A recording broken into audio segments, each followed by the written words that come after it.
এমন হিংস্র জানোয়ার, নারী দেখে দেখে, ছবি দেখে দেখে, হারাম দৃশ্য দেখে দেখে, অসৎ বন্ধুদের আড্ডায় একটা মোবাইলের অসভ্যতা, ও এমন জঙ্গলি। এখন এই সমাজ অসহায়। মা জানে, বাবা জানে, গ্রামবাসী জানে ও নেশা করে, জুয়া খেলে, ও নারী দেখে, উলঙ্গ ছবি দেখে, কিন্তু ভয়ে বলে না, ভয়ে বলে না। কি করতে না কি করে, কার মাথা ফাটাই এলায় না, কি কল্লা হালায় দেয় না, ঠ্যাং ভাঙ্গা লায় না।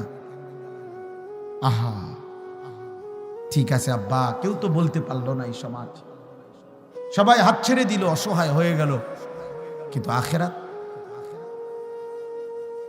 কবর, মৃত্যু, পৃথিবীর সব ক্ষমতা একত্র করলেও কি মৃত্যু হবে না? মৃত্যু হবে না? পৃথিবীর সব ক্ষমতার মালিক হলেও মৃত্যু হবে না? তো সেটা, ওটা থামাবো কিভাবে?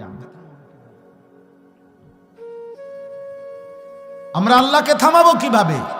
আয়াহসাবু আল্লাহ ইয়াকদির আলাইহি আহাদ।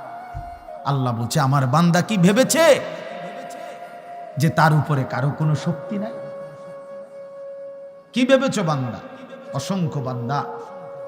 আল্লাহ যেন প্রশ্ন করছে, যুবক, এই যুবক, তুমি কি ভেবেছ আজ আর তোমার মা, বাবা, স্বজন, দেশ, পাড়া, মহল্লা তোমার এই পরিমাণ অসভ্যতা, নোংরামি, অশ্লীলতা, রাত জেগে উলঙ্গ ছবি দেখা, মদ, জুয়া, এই লিপ্ত থাকার পরেও কেউ তোমার উপরে কোনো ক্ষমতা রাখছে না, কেউ সাহস করতে পারতেছে না, কেউ হিম্মত করছে না, কেউ তোমারে ফিরাইবার মতো এই পরিমাণ বুকে সাহস কারো নাই?